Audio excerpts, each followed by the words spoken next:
Brain Teaser by Tom Godwin, originally published in If Worlds of Science Fiction, October 1956. Narrated by Tom Trusser. Carl Engel stood aside as the flight preparation crew filed out of the Argosy's airlock. Barnes was the last, fat and bald and squinting against the brightness of the Arizona sun. "All set, Carl," he said. "They had us to check and counter-check, especially the drives." Engel nodded. "Good. Ground control reports the Slug Cruiser still circling 700 miles out, and they think the slugs suspect something." "Damned centipedes," Barnes said. "I still say they're telepathic." He looked at his watch. 0 hour, minus 26 minutes. "Good luck, boy, and I hope this space warp dingus works like they think it will." He waddled down the boarding ramp, and Engel went through the airlock, frowning a little as he threw the switches that would withdraw the ramp and close the airlock behind him. Barnes's implied doubt in the success of the space warp shuttle was not comforting.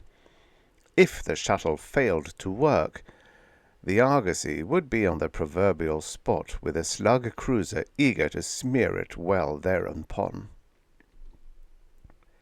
Access to the control room was up through the room that housed the space warp shuttle.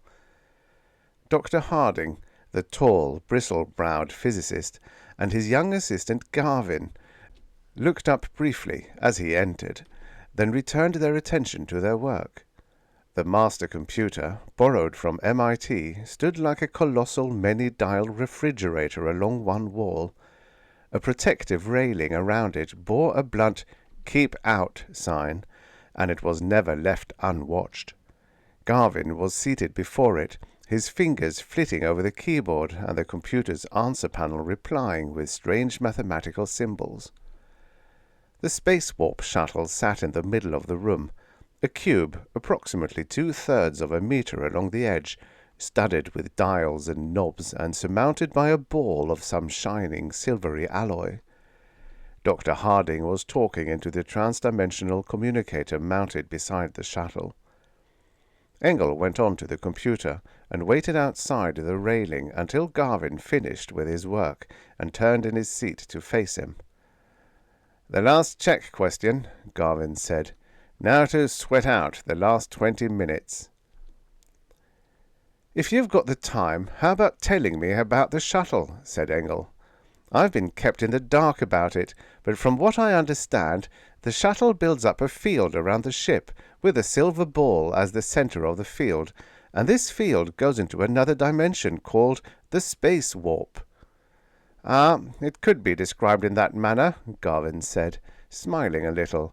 "A clear description could not be made without the use of several special kinds of mathematics, but you might say this field in normal space is like a bubble under water. The air bubble seeks its own element, rises rapidly until it emerges into free air, in this case the space warp. This transition into the warp is almost instantaneous, and the shuttle automatically ceases operation when the warp is fully entered. The shuttle is no longer needed. The hypothetical bubble no longer exists.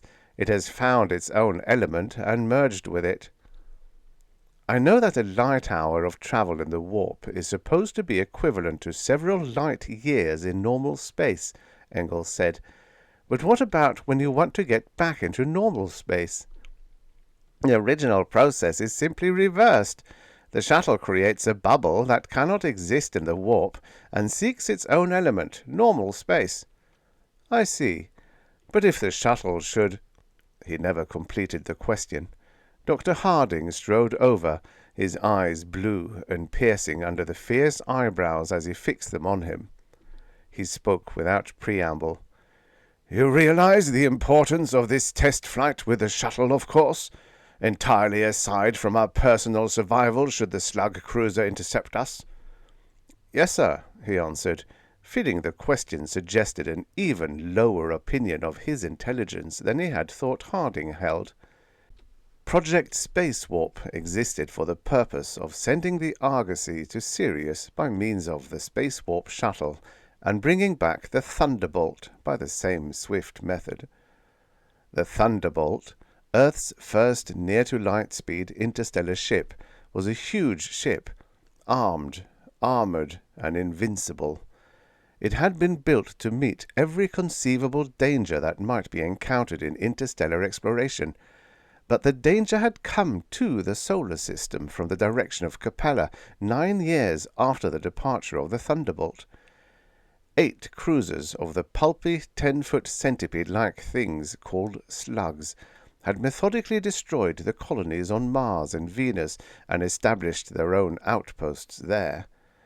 Earth ground defenses had held the enemy at bay beyond the atmosphere for a year, but such defense could not be maintained indefinitely. The Thunderbolt was needed quickly, and its own drives could not bring it back in less than 10 years. "We will go into the warp well beyond the atmosphere," Harding said.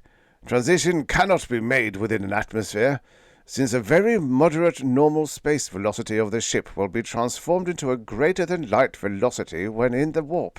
It is desirable that we make turnover and decelerate to a very low speed before going into the warp." "Yes, sir," he said. "I was briefed on that part, and I'll bring us as near to a halt as that cruiser will permit." "There will be communication between us during the flight," Harding said. "I will give you further instructions when they become necessary." He turned away with an air of dismissal. Engel went to the ladder by the wall. He climbed up it and through the interim airlock, closing the airlock behind him. The routine safety measure in case any single room was punctured. He went to the control board with a vague resentment gnawing for the first time at his normally placid good nature. So far as Harding was concerned, and Godwin too, he might as well have been an unusually intelligent baboon. 0 hour came, and the Argosy lifted until Earth was a tremendous curving ball below, and the stars were brilliant points of light in a black sky. The Slug Cruiser swung to intercept him within the first minute of flight, but it seemed to move with unnatural slowness. It should have been driving in at full speed, and it wasn't.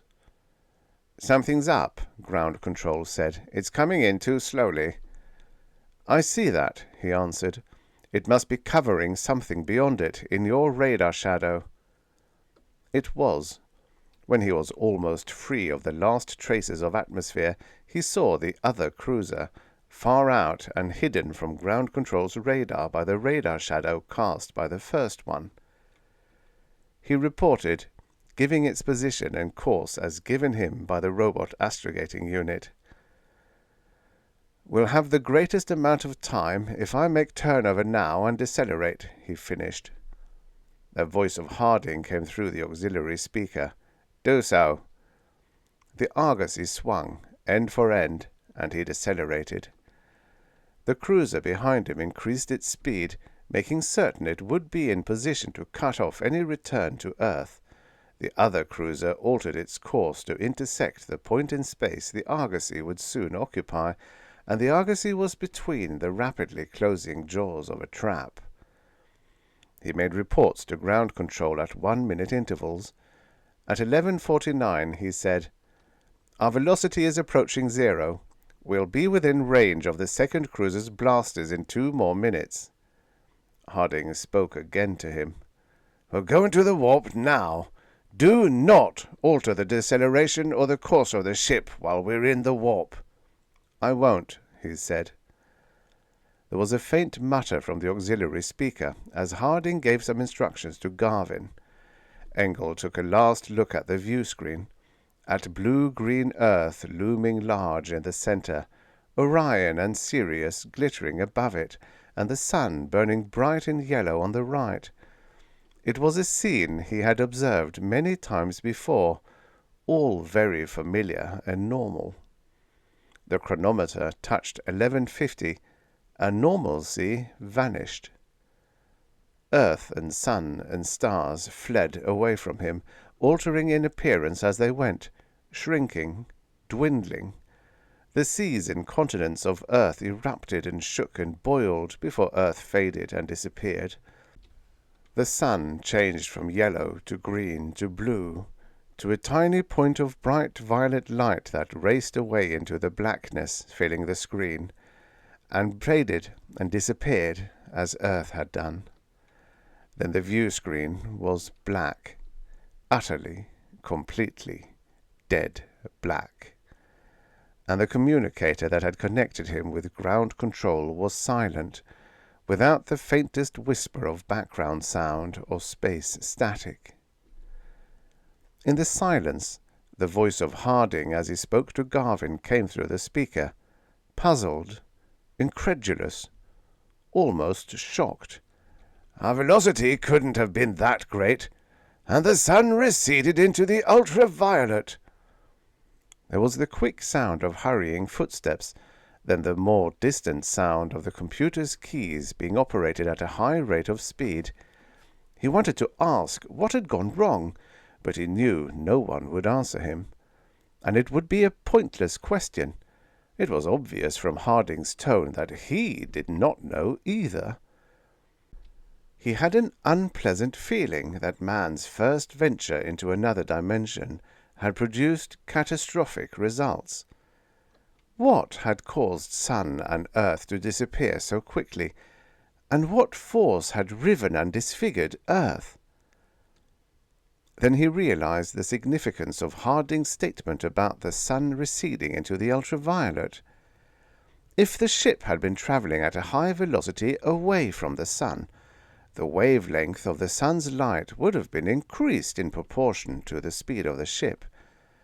The sun should have disappeared in the long-wave infrared end of the spectrum, not the short-wave ultraviolet. With the thought came the explanation of the way the continents and oceans of Earth had quivered and seethed. The shifting of the spectrum range had shortened normally visible rays into invisibly short ultraviolet radiations, while at the same time formerly invisible long infrared radiations had been shortened into visible wavelengths. There had been a continuous displacement into and past the ultraviolet, and each wavelength would have reflected best from a different place: mountains, valleys, oceans, deserts, warm areas, cool areas. And the steady progression into the ultraviolet had revealed each area in quick succession and given the appearance of agitated movement. So there was no catastrophe, and everything had a logical explanation, except how they could have been approaching a sun that he had seen clearly, visibly, racing away from them. "Engel," the voice of Harding came through the speaker, "we're going back into normal space to make another observation. I don't know just where we are, but we're certain to be far from the cruisers. Don't alter our course or velocity." "Yes, sir," he said. They came out of the warp at 11:53. The communicator burped suddenly, and the view screen came to life, a deep dull red that brightened quickly. A tiny coal flared up, swelling in size and shifting from red to orange to yellow. The sun. Earth appeared as a hazy red dot that enlarged and resolved itself into a planet with distorted continents that trembled and changed, to resume their natural shapes and colors. Within a few seconds the sun was shining as ever. Earth loomed large and blue-green before them, and the stars of Orion glittered unchanged beyond. Even their position in space was the same. They had not moved. But the Slug Cruisers had. One was very near, and from its forward port came the violet haze that always preceded a blaster beam. There was no time to escape, no chance at all. He spoke into the mic, harsh and urgent. "Into the warp! There's a blaster beam coming! Move!" There was a silence from below that seemed to last an eternity, then the sound of a switch being slapped hastily. At the same time, the violet haze before the cruiser erupted into blue fire, and the blaster beam lanced out at them. It struck somewhere astern. The power output needle swung jerkily as the generators went out and the emergency batteries took the heavy load of the shuttle's operation. There was a sensation of falling as the ship's artificial gravity units ceased functioning. The auxiliary speaker rattled wordlessly, and there was a sound like a hard rush of wind through it, accompanied by quick bumping sounds. Then the speaker was still, and there was no sound of any kind, as the view screen shifted into the ultraviolet, and Earth and stars and sun once again raced away and disappeared in the blackness. A myriad of lights above the board informed him the generators were destroyed, the stern section riddled and airless, the emergency batteries damaged and reduced to quarter charge, the shuttle room punctured and airless. And of course, Harding and Godwin were dead. He felt a surge of futile anger. It had all been unnecessary. If only they had not considered him incompetent to be entrusted with anything more than the ship's operation. If only they had installed an emergency switch for the shuttle by his control board, there would not have been the 2-second delay following his order, and they would have been safely in the warp before the blaster beam struck. But they had not trusted him with responsibility, and now he was alone in a space warp he did not understand, sole and full responsibility for the shuttle suddenly in his hands. He considered his course of action, then got into a pressure suit. Magnets in the soles of its heavy boots permitted him to walk in the absence of gravity, and he went to the interoom airlock with metallically clicking steps. He let himself through the lock and walked down what had been the room's wall, then across to the center of its floor. But for the fact there was no one in the room, it was as he had last seen it. The shuttle, computer, and other equipment stood in their orderly positions with their lighted dials unchanged, until one looked at the gash ripped in the hull and saw the stains along its edge where the occupants had been hurled through it by the escaping air. He went on to the next room, and the next. The damage increased as he proceeded toward the stern. The power generations were sliced into ribbons, and the emergency batteries in such condition it seemed a miracle they were functioning at all. The drives had received the greatest damage. They were an unrecognizable mass of wreckage. He made his way back to the shuttle room, there to appraise his circumstances. He reached automatically for a cigarette, and stopped when his glove bumped the breastplate of his pressure suit. First, he would have to make the shuttle room livable. Get out of the pressure suit. He would have to question the computer, and he could not do that with the thick, clumsy gloves on his hands. The job didn't take long. There were repair plates on the ship, and a quick hardening plastic spray. He closed the sternward airlock when he was done, and opened the airlock leading to the control room, as well as the locks beyond. Air filled the shuttle room, with only a minor overall loss of air pressure. He removed the suit, attached a pair of magnetic soles to his shoes so he could operate the keys of the computer without the movements sending him floating away, and went to it. He had never been permitted to touch it before, nor even stand close enough to see what the keyboard looked like. Now he saw that the alphabetical portion of the keyboard was minor compared with the mathematical portion, many of the symbols strange to him. The operation of an interplanetary ship required a certain knowledge of mathematics, but not the kind used by theoretical physicists. He typed, doubtfully, "Are you capable of answering questions presented in non-mathematical form?" The word, "Yes," appeared at once in the answer panel, and relief came to him like the lifting of a heavy burden. The computer knew as much about the space warp as Harding or anyone else. It was connected with his drive controls and instruments and knew how far, how fast, and in what directions the flight had taken place. It had even been given blueprints of the ship's construction in case the structure of the ship should affect the ship's performance in the warp, and knew every nut, bolt, plate, and dimension in the ship. There was supposed to be a certain method of procedure when questioning the computer. "It knows, but it can't think," Godwin had once said.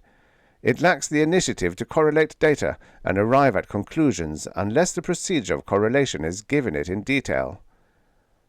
Perhaps he could manage to outline some method of correlation for the computer. The facts of his predicament were simple enough.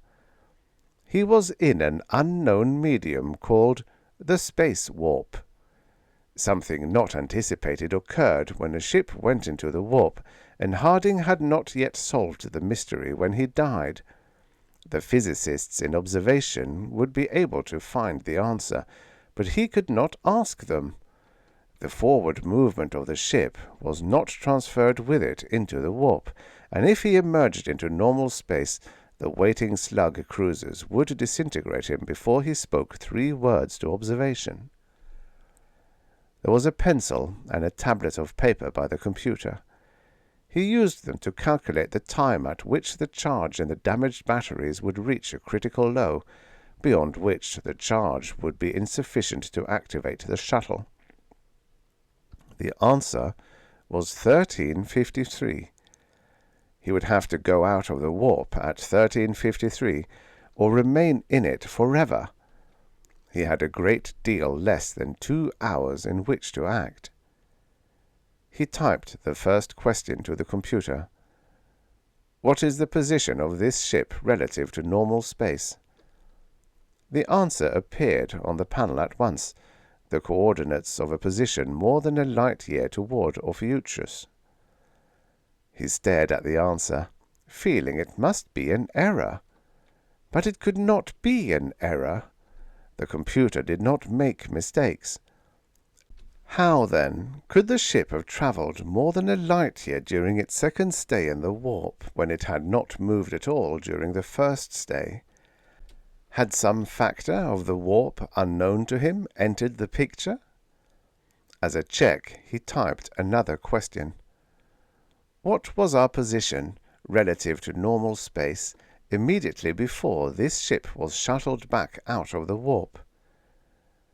The answer was a position light days toward Ophiuchus. He typed, "Impossible." The computer replied, "This statement conflicts with previous data." He recalled the importance of keeping the computer free of all faulty or obscure data, and typed quickly, "Cancel conflicting statement." "Conflicting statement cancelled," it replied. He tried another tack. This ship emerged from the space warp into the same normal space position it had occupied before going into the warp. He thought the computer would proceed to give him some sort of an explanation. Instead, it non-committally replied, "Data acknowledged." He typed, "Explain this discrepancy between space warp and normal space positions." It answered, "Insufficient data to account for discrepancy." He asked, "How did you determine our present position?" It replied, "By triangulation, based on the recession of Earth, the Sun, Sirius, Orion, and other stars." "But the receding sun went into the ultraviolet," he objected. Again it answered with a non-committal, "Data acknowledged." "Did you already have this data?" he asked. "Yes." "Explain why the receding sun shifted into the ultraviolet instead of the infrared." It replied, "Data insufficient to arrive at logical explanation." He paused, pondering his next move. Time was speeding by, and he was learning nothing of value. He would have to move the ship to some place in the warp where emergence into normal space would not put him under the blasters of the Slug Cruisers. He could not know where to move the ship until he knew where the ship was at the present. He did not believe it was in the position given him by the computer, and its original space warp position had certainly not been the one given by the computer. The computer did not have the ability to use its knowledge to explain contradictory data. It had been ordered to compute their space warp position by triangulation of the receding sun and stars, and was not at all disturbed by the contradicting shift of the sun into the ultraviolet. Suppose it had been ordered to calculate their position by computations based on the shift of the sun's and the stars' spectrum into the ultraviolet. He asked it, "What is our position, ignoring the triangulation and basing your computations on the shift of the spectrums of the Sun and Orion into the ultraviolet?" It gave him the coordinates of a position almost 2 light-years toward Orion. The triangulation computations had shown the ship to be going backward at many times the speed of light. The spectrum shift computations showed it to be going forward with approximately the same speed. This ship cannot simultaneously be in 2 positions 3 light-years apart. Neither can it simultaneously be going forward and backward. Data acknowledged, it agreed. Use that data to explain the contradictions of the 2 positions you computed. Data insufficient to arrive at logical explanation, it answered. Are you certain there was no error in your calculations? There was no error. Do you know that if we dropped back into normal space, it would be at neither of the positions you gave me? It replied with the characteristic single-mindedness. Data shows our 2 positions to be those given. He paused again. He was still getting nowhere while time fled by. How swiftly less than 100 minutes could pass when they were all a man had left to him. The computer was a genius with the mental initiative of a moronic child. It could find the answer for him, but first he would have to take it by the hand and lead it in the right direction. To do that, he would have to know more about the warp. He wrote, "Explain the nature of the space warp as simply as possible and without using mathematics higher than algebra." It answered at once, "This cannot be done." The chronometer read 12:30. He typed, "This ship will have to return to normal space no later than 13:53. It must be moved to a different position while still in the warp." Data acknowledged, it replied.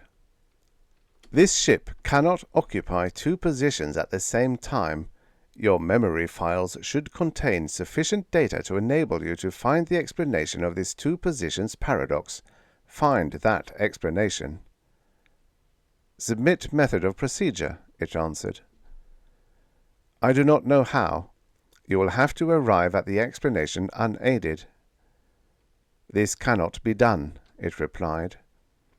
He wrote with morbid curiosity, "If you do not find the answer unaided, you will be destroyed along with me at 13:53. Don't you give a damn?"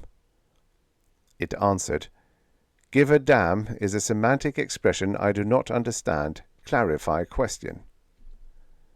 He got out of the computer seat and walked about the room restlessly. He passed by the trans-dimensional view screen and communicator and pressed the communicator's signal button. A dial flickered in return, showing his signal was going out, but there was no sound in response. If only he could make contact with the brains in observation. He was umpty billion miles east of the sun, and umpty billion miles west of the sun. He was racing faster than light in 2 different directions at once, and he was sitting motionless under the blasters of 2 Slug Cruisers. Another thought came to him. Even if he could move the ship while in the warp, Where could he go? He would have to go far beyond the outer limits of the solar system to escape detection by the Slug Cruisers. And at that distance, the sun would be only a yellow star, incapable of energizing the little solar power units. He would not live long after the last of the power was drained from the batteries and the air regeneration equipment ceased functioning. He would not even dare sleep toward the last. There were no convection currents in the air of a ship without gravity, and it was imperative that the air be circulated constantly. The air circulation blowers would cease functioning while the ship still contained pure air, but he would have to move about continually to breathe that air.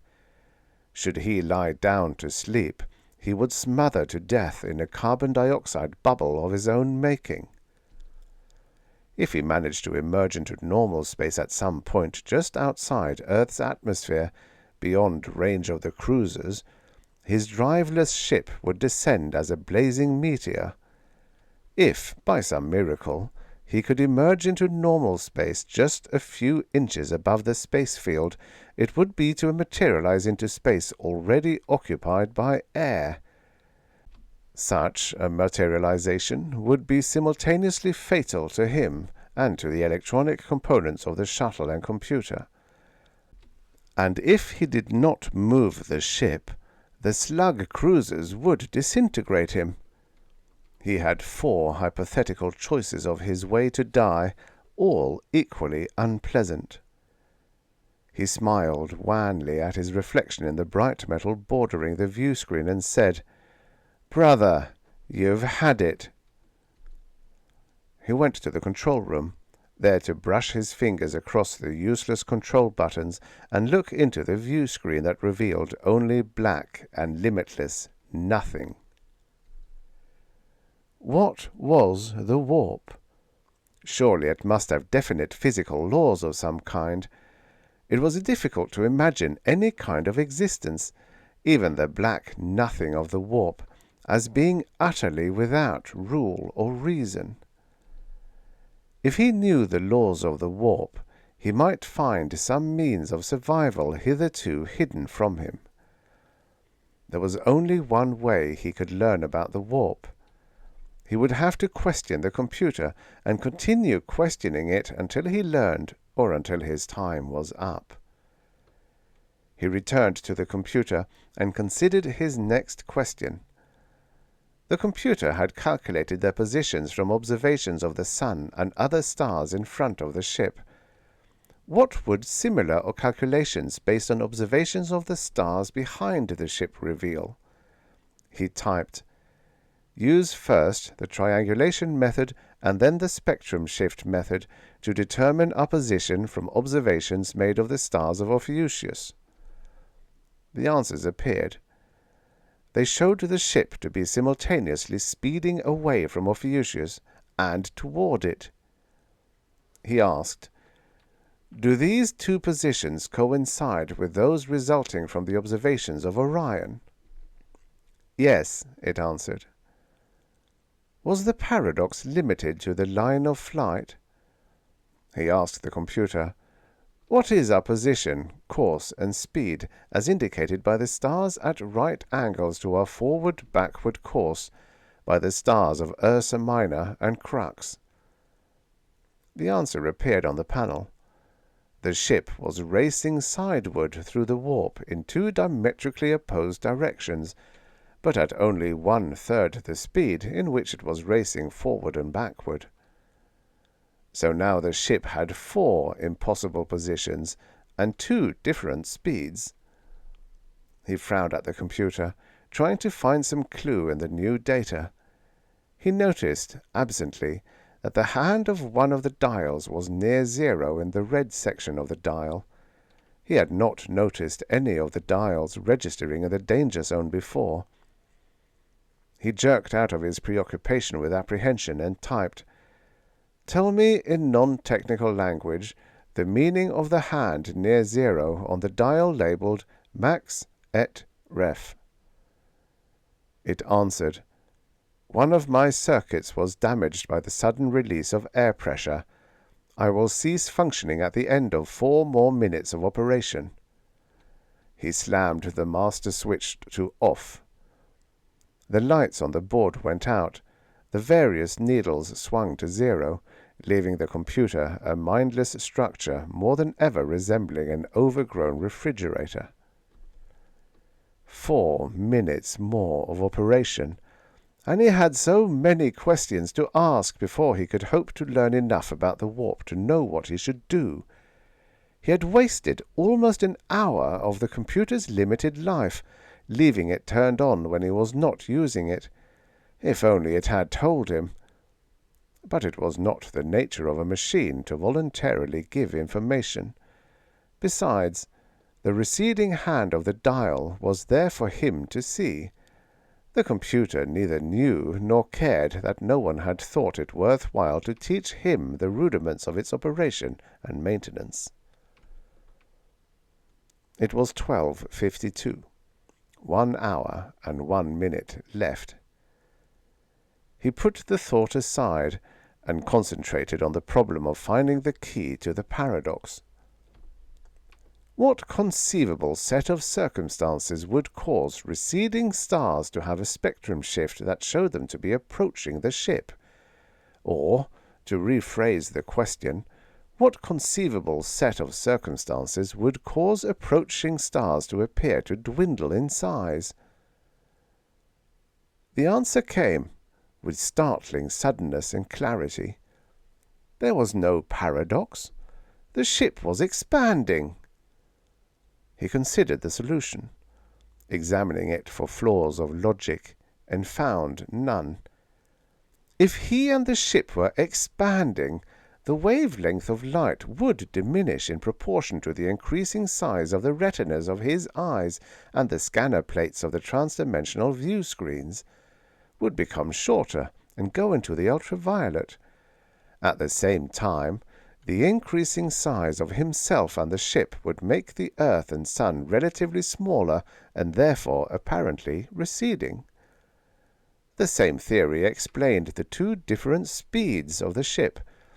Its length was 3 times its diameter, so its longitudinal expansion would proceed at 3 times the speed of its cross-sectional expansion. Everything checked. How large was the ship now? He made a rough calculation and stared almost unbelievingly at the results. He was a giant, more than a third of a light-year tall, in a ship that was 6 light-years long and 2 light-years in diameter. Far Centauri, which had required 30 years to reach in the fastest interplanetary ship, floated 71 feet away in the blackness outside the hull. And the Sun and Earth were in the room with him, going into the shuttle's silvery focal ball. He would have to ask the computer to make certain his theory was valid. His time was too critically short for him to waste any of it with speculation based on an erroneous theory. He switched on the computer, and it lighted up again. He typed rapidly. Assume this ship to be motionless and expanding. Would that theory satisfactorily explain all the hitherto contradictory phenomena? There was a brief pause as the computer evaluated its data. Then it answered with one word, "Yes." It switched it off again, to squander none of its short period of usefulness until he had decided upon what his further questions should be. At last, he had some grounds for conjecture, had learned something about the warp the designers of the shuttle had not suspected. Their calculations had been correct when they showed a ship would travel in the warp at many times the normal space speed of light. But somewhere some little factor had been overlooked, or never found, and their precise mathematics had not indicated that the travel would be produced by expansion. Nature abhors a vacuum, and the black, empty warp was a vacuum more perfect than any that's existed in normal space. In the normal space universe, there were millions of stars in the galaxy and millions of galaxies. In the warp, there was utter nothing. Did the physical laws of the warp demand that matter be scattered throughout it in emulation of its rich neighbor in the adjoining dimension? Was the warp hungry for matter? He rejected the thought as fantasy. There was some explanation that the physicists would eventually find. Perhaps there was a vast size ratio difference between the two dimensions. Perhaps the warp was far larger than the normal space universe, and some co-universal law demanded that objects entering it become proportionally larger. None of that aspect of his circumstances, however, was of importance. There was only one prime problem facing him: how to move the ship within less than an hour to some point in the warp where his emergence into normal space would result in neither instant nor days-away death, and where he would have the time to try to carry out the responsibility, so suddenly placed in his hands, of delivering the space warp shuttle to the Thunderbolt. The long-range task depended upon his immediate survival. He had to move the ship, and how did a man move a driveless ship? It might not require a very large propulsive force. Perhaps even an oxygen tank would serve as a jet, except that he had none. He could use part of the air in the ship. Its sudden release should move the ship. There was a sun very near, Alpha Centauri. If he had the proper tools and the time, he could cut a hole in the hull opposite Centauri. But he had neither the tools nor the time. And what good would it do him if he could emerge into normal space at the desired distance from Centauri? He would be provided with power for the air regenerators by the solar power units, but not power sufficient to operate the shuttle. He would breathe and eat for a week. Then the small amount of food on the ship would be gone, and he would breathe for another 4 or 5 weeks, and then he would die of starvation, and his driveless ship would continue its slow drift into the sun, taking his bones and the shuttle with it. He would have to go to Sirius, and he would have to reach it the first try or never. If he could emerge into normal space at the proper distance from Sirius, he would have power from it to operate the communicator. The Thunderbolt would come at once when it received his message, and swallow the little Argosy in its enormous hold. The return to Earth would be the swift one through the warp, and the Slug Cruisers, so bold in pursuit of unarmed interplanetary ships, would quickly cease to exist. At 1353, Sirius would be somewhere in or near the bow of the ship. The ship would not have to be moved more than 2/3 of its length, 20 meters. He could do that by releasing part of the air in the shuttle room through the sternward airlock. How much air? He tried to remember long-forgotten formulas. So many cubic feet of air at such and such a pressure when released through an opening of such and such a diameter would exert a propulsive force of... Hell, he didn't know. And not even the computer would be able to tell him, because there were so many unknown factors, such as the proportion of the ship's mass lost to the slug blasters, the irregular shape of the airlock opening, the degree of smoothness of its metal. He made calculations with pencil and paper.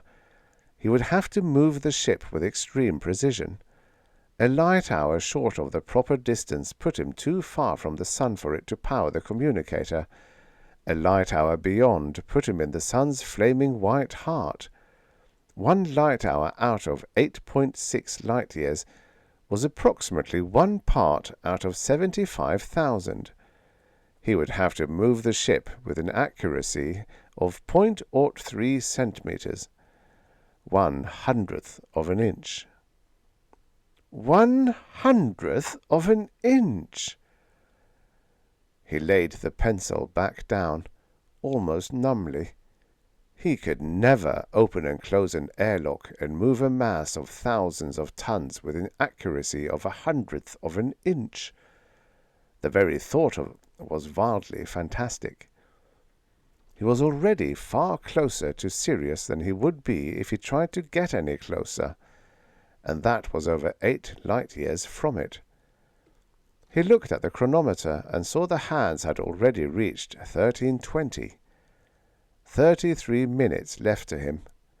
Sirius was near. Soon it would be in the bow of the ship, and Sirius was 8.6 light-years away. How could he move the ship a certain distance accurate to 1/100th of an inch? He couldn't. The answer was blunt and ugly and irrefutable. He couldn't. He got up and walked across the room, feeling like a man who had in quick succession been condemned, reprieved, recondemned.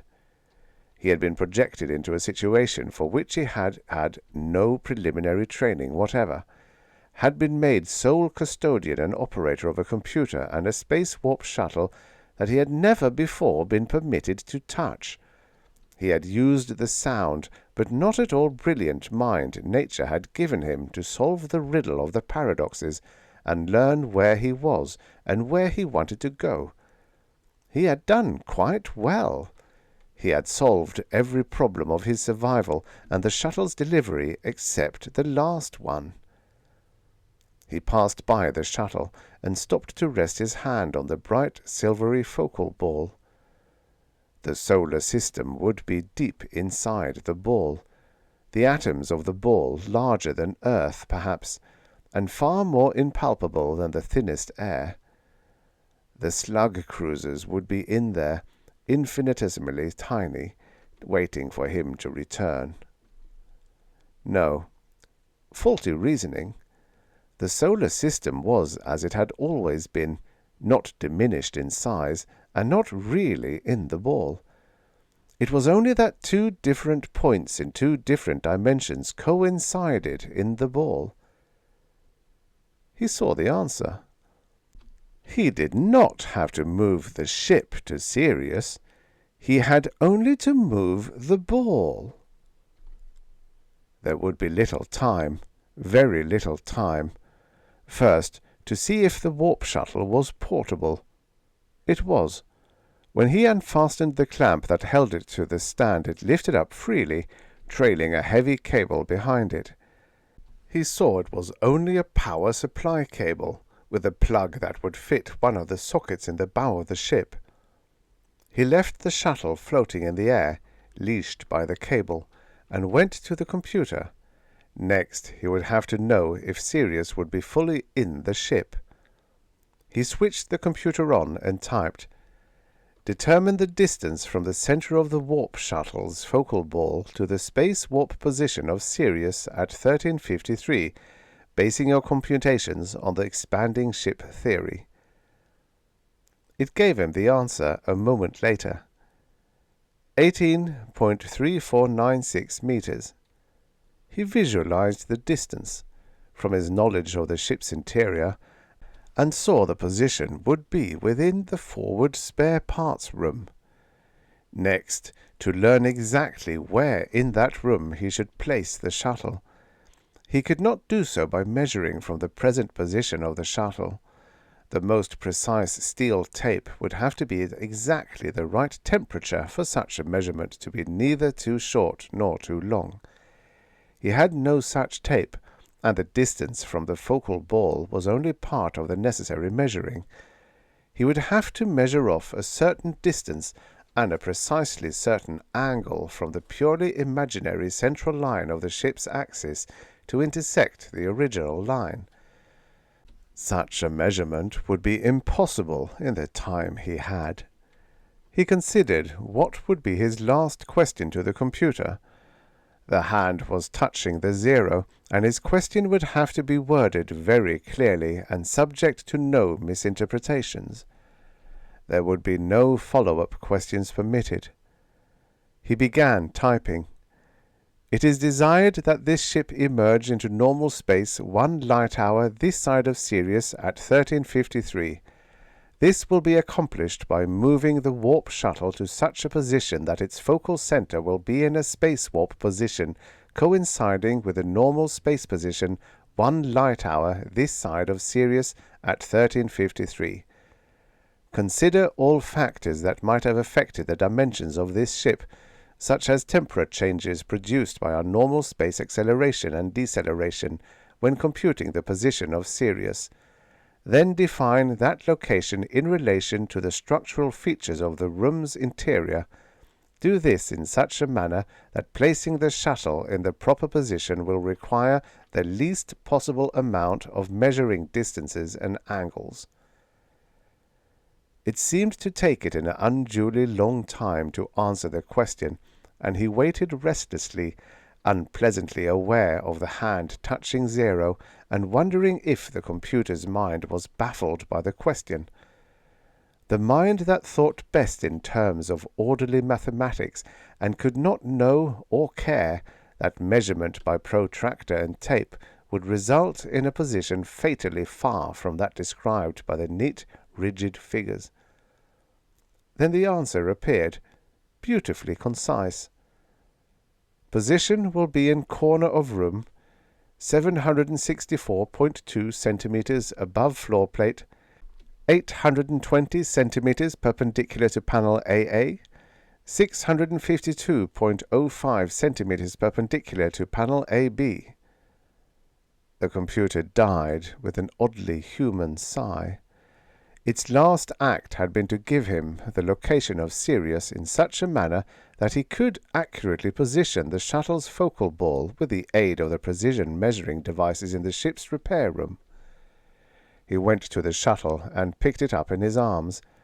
It was entirely weightless, and each magnet-clicking step he took toward the bow of the ship brought Sirius almost half a light-year nearer.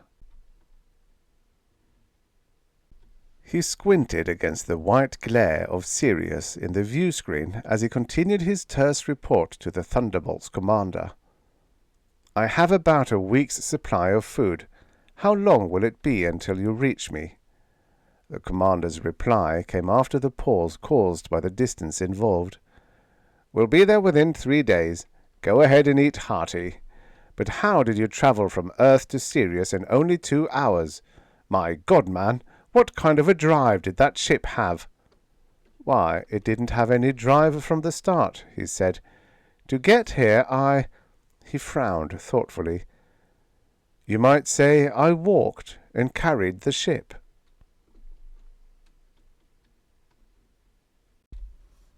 The end. Subscribe for your daily stories of futures past. Maybe there ain't no such thing as a free lunch, but there is such a thing as a free story. Enjoy.